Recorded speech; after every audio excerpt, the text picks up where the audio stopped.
A company dumped waste into a river for 10 years and their financial reports show zero losses. Not because they hid it, but because all reporting standards do not yet demand it. Imagine a company that has been dumping industrial waste into a river for 10 years. Their financial reports show a profit of billions of rupiah. No losses, no liabilities, no mention of the river. Now ask yourself, is that report honest? This is not hypothetical. This is happening right now in Indonesia. The damage is real, the cost is real, but in the financial statement, it simply doesn't exist. That is the problem we are here to talk about today. Hello everyone, Honorable judges, distinguished guests, and fellow participants, my name is Alisa Nora and this is my partner. my name is Rima Askanavila. We are as a representative of the OIV 2026 poster competition from Polytechnic Negeri Semarang. It's our honor to participate in this competition to share our creativity, also our ideas. Where does the environmental damage caused by Indonesia industry appear in their financial statement? The answer in most cases, nowhere, and that is exactly the problem this poster addresses. This poster is titled Beyond Numbers Toward Nature, Student Empowerment in Indonesia Green Accounting Transformation. As you can see, every element of this poster designed and drawn by ourselves, reflecting our genuine passion for this issue. It explored the theme of strengthening green accounting in Indonesia through the integration of education, professional practice, and public policy, with students playing an active role as an agent of change. Let's start with the foundation. What is green accounting and why does it matter? Today, companies continue to measure success through profit, revenues, expenses, and economic transactions. This is conventional accounting. It works well for shareholders, but it has a blind spot. And this is what we call what gets ignored. The cost of environmental maintenance, pollution, carbon emission, waste disposal, ecosystem degradation remain completely outside the equation. Green accounting changed that. It helps companies analyze their environmental impact and leverage risk reduction as a strategic business resource. It ensures transparency in recording environmental costs, and this transparency is not just an ethical obligation, it is a business investment. It improves operational efficiency, reduces legal and reputational risk, and preserves the environmental sustainability that business ultimately depend on. So the question is, if green accounting is this valuable, why is it still so rarely practiced in Indonesia? However, the reality in Indonesia is concerning. According to Rizal and colleagues published in 2025, data show that 64% of companies still lack of structured environmental policy, meaning ecological costs never hit the financial statement. Furthermore, only 15% of public companies provide high-quality environmental disclosures. This finding comes from Megawati and Pratama published in 2024. Why is this happening? Because there is a gap in our education. Green accounting courses are not standardized in Indonesia's national curriculum. Their implementation depends solely on individual university initiative as documented by Indriya Stuti and Colleges 2024. This gap leads to several critical consequences. First, declining investor trust due to weak sustainability reporting. Second, low environmental transparency, where environmental costs such as plastic waste are not properly recorded. Third, a skills gap, where accounting graduates enter the workforce without sufficient knowledge of environmental reporting.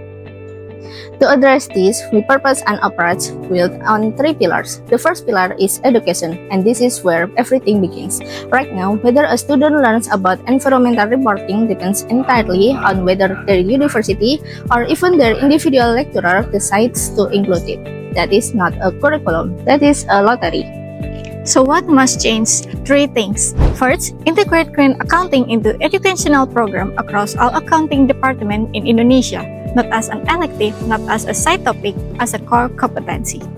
Second, standardize case-based learning. Students need to encounter real environmental cost scenario, real companies, real pollution data, real financial consequence. Theory alone does not build practitioner.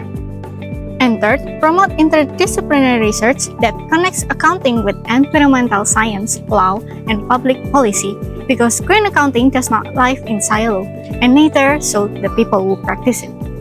The second pillar is the profession. Even if university begin teaching green accounting today, graduates will enter a professional environment that does not yet require them to use it.